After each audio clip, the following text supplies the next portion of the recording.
مزید زندہ رہی ہے. وہ یہ ساری چیزیں جو ہیں مشکوک ہو جاتی ہیں. یہ رات کو سوال ہوا تھا ان سے, لیکن انہوں نے اس صحافی کو کہا جی کہ آپ کی معلومات ٹھیک نہیں ہے. نہیں معلومات کیسے ٹھیک نہیں, معلومات تو ان کی ٹھیک نہیں تھی. جنہوں نے پہلے آدھا گھنٹہ آپ کے پاس کون سا ایسا میکنزم تھا کہ آپ نے جانچ لیا کہ آدھے گھنٹے کے بعد وہ مرڈر ہو گئی ہے؟ پھر آپ کے پاس کون سا ایسا میکنزم تھا جس نے آپ کو یہ بتا دیا کہ پولیس جو مرکزی ملزم تو نہیں کہے کہ وہ شمریز قاتل وہ جو ہے وہ پشاور میں موجود ہے. اگر وہ پشاور میں موجود ہے تو اس کا پھر واپس آنے کا کیا مقصد تھا؟ چلیں انہوں نے لوکیشن پہ کر لیا ہوگا یہ ایسا, لیکن آپ کا سوال یہ جو بڑا زبردست یہ بات ہے کہ وہ ایک دم آسانی سے پھر واپس آ گیا, واپس آ کر حالانکہ کیس ٹھنڈا بھی نہیں ہوا, پھر اس کے ساتھی بھی تھے. دیکھیں اس کے ساتھ وہ اکیلا نہیں تھا, اس کے ساتھی تھے. گولی میں ایسا کون سا نیگیویشن سسٹم لگا دیا گیا تھا کہ وہ جا کر صرف اسی کو لگی ہے, اس کے ساتھیوں کو نہیں لگی. یہ اس بات پہ آپ یہ تو پنجاب کی وہ پرانی ایک روایت بتا دی, سی سی ڈی والے کچھ کر رہے ہیں کہ بھی ساتھیوں کی فائرنگ سے, اور وہ ساتھی کدھر ہے, وہ جنگل میں غائب ہو گئے. پولیس کی کوئی اہلکار زخمی نہیں ہوتا. پھر پولیس کیا کر رہی ہے؟ حالانکہ جب مقابلہ ہوتا ہے تو دونوں طرف سے زخمی ہوتے ہیں. چلیے نہ بھی زخمی ہو, لیکن ہمیشہ وہ اپنے ساتھیوں کی فائرنگ سے ہی, اپنے ساتھیوں کی تو ہو ہی نہیں سکتا. وہ ایک سائڈ پہ ہوں گے, پولیس دوسری سائڈ پہ ہوگی, کراس فائرنگ ہوتی ہے. گولی سامنے نہیں لگی ویسے آنکھ میں لگتا ہے, تصویر جو آئی ہے اس میں ایسا لگا ہوا ہے کہ سامنے سے گولی سچ لگی ہے. سردار صاحب بسم اللہ الرحمن الرحیم, شکریہ. کافی ٹائم بعد آپ کے شو میں بیٹھنے کا موقع ملا. سردار گلنواز صاحب سینئر جرنلسٹ ہیں اور ایک بہت پرانا نام ہے صحافت کے حوالے سے بھی, اور افتاباد شہر کے مسائل پہ ان کی بڑی گہری نظر ہوتی ہے. میں سردار صاحب کی بات کو آگے بڑھاؤں گا کہ ڈاکٹر وردہ کا جو قتل ہوا ہے, ڈی پی او صاحب بار بار بار بار ایک بات پہ بڑی انسسٹ کر رہے تھے کہ مرکزی ملزم. بھائی یہ مرکزی ملزم کس طرح ہو سکتا ہے؟ یہ تو کرائے کا ایک قاتل تھا جس کو لوگوں نے ہائر کیا. آپ پولیس نے اس کیس کو خراب کرنے کے لیے, اس کیس کی تفتیش پہ اثر انداز ہونے کے لیے جو مکمل, جو بڑی ایویڈنس تھی, جو گواہی تھی, جو ثبوت تھا, اس کو پولیس مقابلے میں پار کر دیا گیا. سوال یہاں پر یہ پیدا ہوتا ہے کہ کیا پولیس نے, جو پولیس کہہ رہی ہے کہ ہم نے چھاپے مارے, کہاں پہ چھاپے مارے؟ اور اگر چھاپے مارے, جب ملزم کو یہ نہیں پتا تھا کہ چھاپے مارے جا رہے ہیں, اور یہ ڈرامائی بات کہ جی پولیس کے ساتھ مقابلے میں مارا گیا.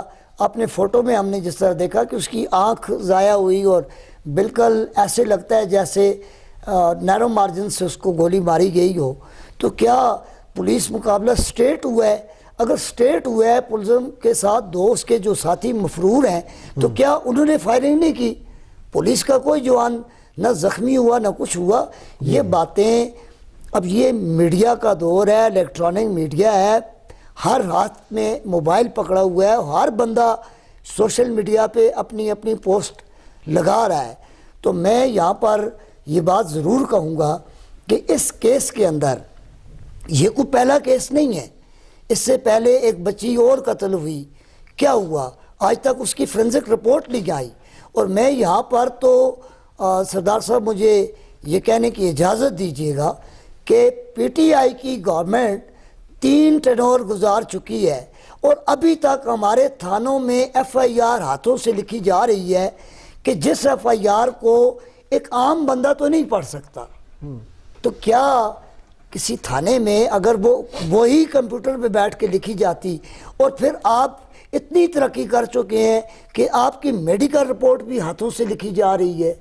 اس میں دیکھیں نا جی, ابھی جیسے آپ نے میرے اس میں جو موضوع میں تھا فرانسک لیبارٹری, ابھی آپ دیکھیں اقرا قتل کیس جو تھا, جی وہ اتنا وہ لینتھی انہوں نے وہ کر دیا, اس کی رپورٹ بھیجی, ابھی تک اس کی اپڈیٹ یہ ہے کہ ابھی تک اس کی فرانسک رپورٹ نہیں آئی, اور وہ کیس کو طول دینے میں, کیا وہ اتنی مہنگی ہے کہ اتنی مہنگی ہے کہ ایک یعنی ہمارا صوبہ نہیں بنا سکتا یہاں پہ ایک فرانسک لیبارٹری پشاور میں ہی بنا دیں یار، چلے اسی علاقے میں بنا دیں، لیکن بنائیں اپنے علاقے میں تاکہ 24 گھنٹے کے اندر فرانسک رپورٹ آ جائے، 48 گھنٹے کے اندر 72 جو اس کا پروسیجر ہے جتنا بھی، لیکن یہ 5-6 مہینے لگ کے تو مقدمات سارے خراب کر دیتے ہیں۔ سردار صاحب یہاں پر سب سے بڑی بات تو پولیس کی تفتیش پہ بھی کرنی چاہیے ہمیں، ہم یہاں پر حاشیہ سرا بن کے نہیں بیٹھے ہیں، ہم کسی کے پیڑ یا یہاں پر کسی کی مدد سرائی کے لیے نہیں بیٹھے ہیں۔ دیکھیں نا ایبٹ آباد کے صافی ایس ایس پی آئے، جانے والے کو خدا حافظ اور آنے والے کو خوش آمدید،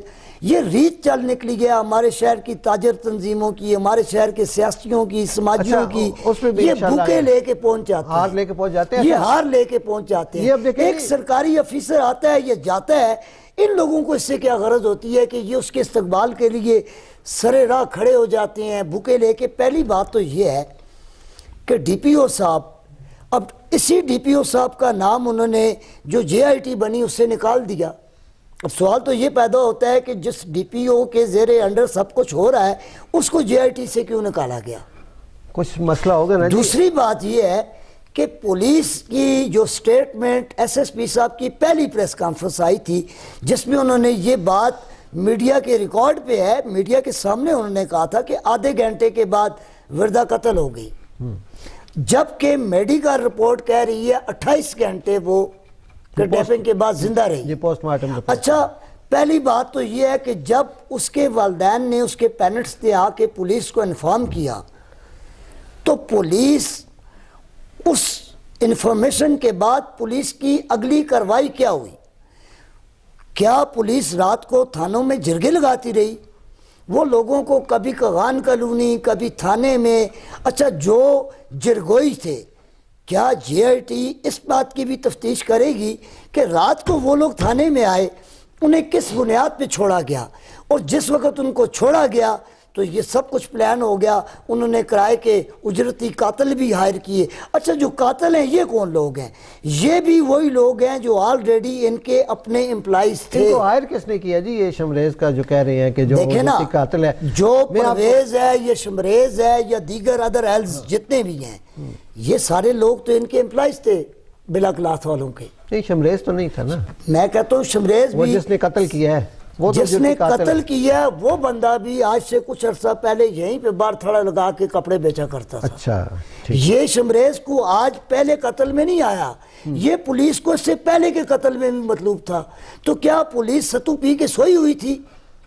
یہاں پر لوگوں کی زندگیاں اتنی ارزاں ہیں کہ حکمران چیک اینڈ بیلنس دیکھیں نا، زندگی کی آپ کا آئین آپ کی جان و مال کے تحفظ کی گارنٹی کرتا ہے۔ چلیں اس پہ تو کیا اسٹیٹ لوگوں کے جان و مال کی تحفظ کرنے میں کامیاب ہوئی ہے؟ لوگوں کا تو پولیس سے اعتماد اٹھ چکا ہے۔ سردار صاحب جو جے آئی ٹی کی جو رپورٹ وہ شاید آپ کی نظر سے گزری ہوگی، اس کے مطابق تو مین پورا پیچھے جو پلانر تھا وہ تھا رضا خاتون کا خاوند، ساری پلاننگ اس کی تھی جو جے آئی ٹی، یہ میں نہیں کہہ رہا، جے آئی ٹی رپورٹ کے مطابق۔ تو اس نے لیکن اپنی بیوی کے ذریعے یعنی سب سے انہوں نے اچھا 50 لاکھ روپے انہوں نے بینک سے جو قرضہ لیا تھا، سونا لکھوا کے یہ ہم، لیکن نئی بات جو جے آئی ٹی میں سامنے آ رہی ہے وہ یہی ہے کہ پیچھے پلانر سارا یہی تھا، اور اس نے اپنے بیوی کے ذریعے سب لوگوں سے رابطے کیے تاکہ کل اگر قتل سامنے آ بھی جاتا ہے تو اس میں پھر اس کی بیوی پھنسے۔ اچھا یہ ایک بات بتا دوں، ابھی تک میں نے خیر نہیں وہ کہیں پہ بھی سنی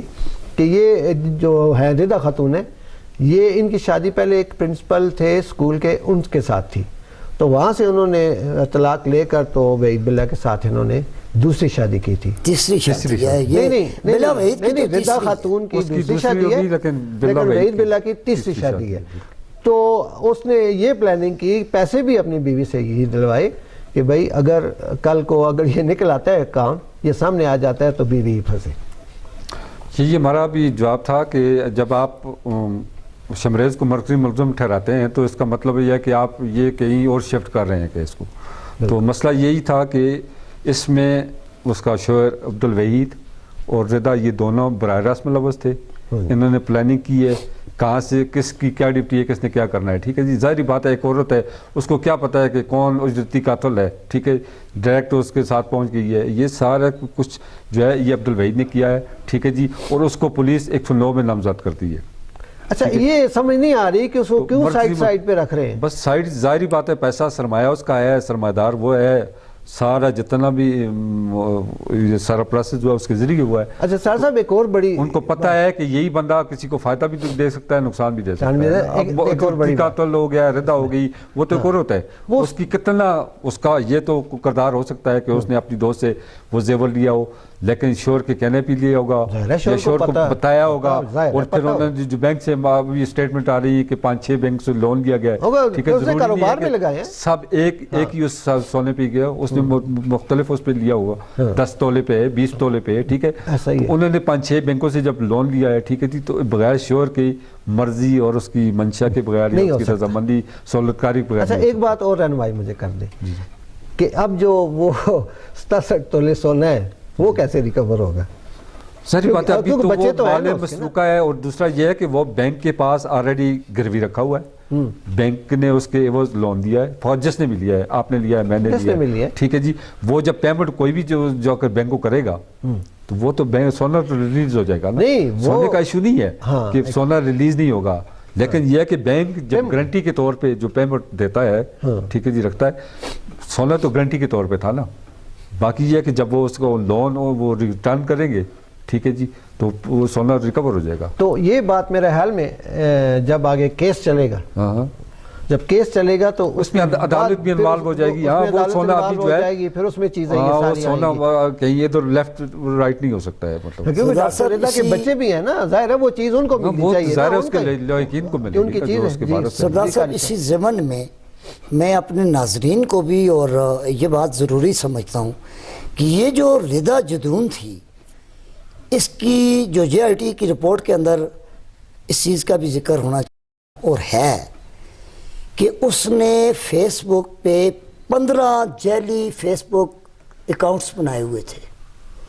اچھا, یہ 67 تولے تو ان کا ہے نا, تو یہ ٹوٹل 73 تولے سونا جو بینک میں رکھایا گیا ہے. اچھا, اس 73 تولے سونے میں 8 عورتیں ہیں, 7 عورتیں ہیں اور 8 مرد ہیں, ٹھیک ہے جی, جن کے نام سے یہ چیزیں رکھوائی گئی ہیں, یعنی جو جعلی اکاؤنٹس تھے وہ 15 جعلی اکاؤنٹس جو فیس بک آئی ڈی سے لوگوں کو ٹریپ کر کے بنائے گئے. تو ان کو بھی شامل تفتیش کریں نا, ان کو شامل تفتیش ہوں گے. ظاہر ہے یہاں پر جب بہت سارے ایسے نیکسس بھی سامنے آئے, یہاں پر یہ جو 2 کروڑ 3 کروڑ, اچھا جو ملزم رضا تھی اس نے اپنے نام پہ جو اس نے لیا تھا اس سے 12 لاکھ روپیہ لون لیا تھا. اچھا, یہ باقی جو لون ہے اس کے ہسبینڈ نے لیا. اب کنسنٹ تو دونوں میاں بیوی کی تھی, وہ تو دونوں. پہلی بات یہ ہے کہ پولیس اعانت جرم میں 109 میں جس بندے کو ملزم نامزد کر رہی ہے, میں سردار صاحب کی بات کی تائید کروں گا کہ ایک عورت اجرتی قاتلوں تک کیسے پہنچ سکتی ہے. اب تو شہر میں یہ بھی چہم گوئیاں ہو رہی ہیں, مختلف لوگ یہ باتیں کر رہے ہیں کہ جی یہ بڑے عرصے سے یہ کام چل رہا تھا. تو پہلی بات یہ ہے کہ کیا ہمارے ایجنسیاں, ہمارے ادارے جو یہاں پر ایف آئی اے بھی ہے, یہاں پر ایم آئی بھی ہے, یہاں پر آئی ایس آئی بھی ہے, یہاں پر ڈسٹرکٹ سیکورٹی بھی ہے, یہاں پر انٹیلیجنس بیورو بھی ہے, یہ ساری ایجنسیاں جو ہیں یہ کیا ایسے جرائم پیشہ عناصر کے اوپر نظر رکھنے کے لیے نہیں ہے؟ اور پھر دوسری بات, آج پرویز چلا گیا جی, اس نے اقرار جرم کر لیا, وہ جیل چلا گیا.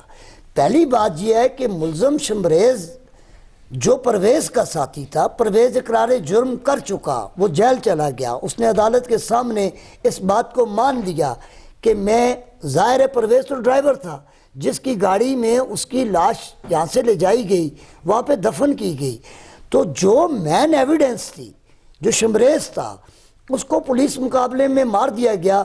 اس بات کو ختم کرنے کے لیے کہ کوئی گواہی ہی نہ رہے کہ اس کو ہائر کس نے کیا تھا. پہلی بات تو یہ ہے کہ اس کو ہائر کس نے بھی کیا, جس نے بھی کیا، جی قتل تو اس نے کیا نا، جس نے قتل کیا، جس نے قتل کروایا، اصل ملزم جو مرکزی ملزم ہے وہ شمریز نہیں تھا. شمریز تو ایک رسا گیر تھا، وہ تو ایک کرائے کا قاتل تھا، اس کو کسی نے ہائر کیا تھا. جنہوں نے ہائر کیا اصل ملزم اور مجرم وہ ہے. انشاءاللہ جی اس پہ ہم یہ فالو کریں گے اس کیس کو، سارا میڈیا ہی فالو کر رہا ہے، اور یہ بڑی اچھی بات ہوئی ہے سردار صاحب، بہت اچھی بات ہوئی ہے کہ ہمارے سوشل میڈیا جو لوکل تھا، سوشل میڈیا اور مین سٹریم چینل نے بھی بڑا نہیں، اس نے اتنا ہائی لائٹ انہوں نے کیا کہ مین سٹریم میڈیا کو بھی آنا پڑا. سارا دیکھیں یہ میڈیا، سوشل میڈیا اور لوکل میڈیا نے اس کیس کے اندر جان ڈالی، اور آج یہ کیس پاکستان کا، یہ کیس انٹرنیشنل میڈیا نے بھی رپورٹ کیا ہے. تو ابھی ہم جیسے 5-6 مہینے گزر گئے ہیں اقرا قتل کیس کا، اس کو بھی ہم نہیں بھولے، اس کو بھی ساتھ ساتھ ہم لے کر وہ چل رہے ہیں، اور کیس اس کا لگا ہوا ہے، لیکن فرانسک رپورٹ اس کی ابھی تک نہیں آئی. ہم نہیں بھولیں گے اس کو بھی، اور سردار صاحب یہاں پر ایک بات مجھے ضرور کرنی چاہیے جی، گائے بگائے ہم اس پہ ضرور پروگرام کریں گے. جی سردار صاحب، یہاں پر وکلاء برادری ہے، ہائی کورٹ بار نے اس ڈاکٹر وردہ کے کیس میں اپنی مکمل معاونت کا اعلان کیا. یہاں پر آج سوشل میڈیا پہ کہ جی انہوں نے یہ وکیل ہائر کر لیا، بلا لوگوں نے یہ وکیل ہائر کر لیا. کم از کم اس شہر کی جو وکلاء برادری ہے وہ انتہائی رسپیکٹو ہے، انتہائی محترم ہے، مگر ہم ان سے یہ کہیں گے کہ وہ ظلم کا ساتھی نہ بنیں. وہ جنہوں نے ایک معصوم مسیحا کی جان لی، وہ ان کی وکالت کم از کم نہ کریں. پیسے اور کیسوں میں بھی کما سکتا ہے، مگر کم از کم اخلاقی جرت کا مظاہرہ کرتے ہوئے ایبٹ آباد کے وکلاء کو ایسے لوگوں سے کم از کم ویسے ہونا یہی چاہیے. جی ہماری ریکویسٹ ہی ہو سکتی ہے ان سے کہ ان کا کیس جو ہے وہ کوئی وکیل بھی نہ لے، خیر سرکاری وکیل آ جائے گا، خیر اس میں کوئی بات نہیں. تو انشاءاللہ جی اگلے ٹاپک کے ساتھ حاضر ہوتے ہیں. اجازت دیجیے، خدا حافظ.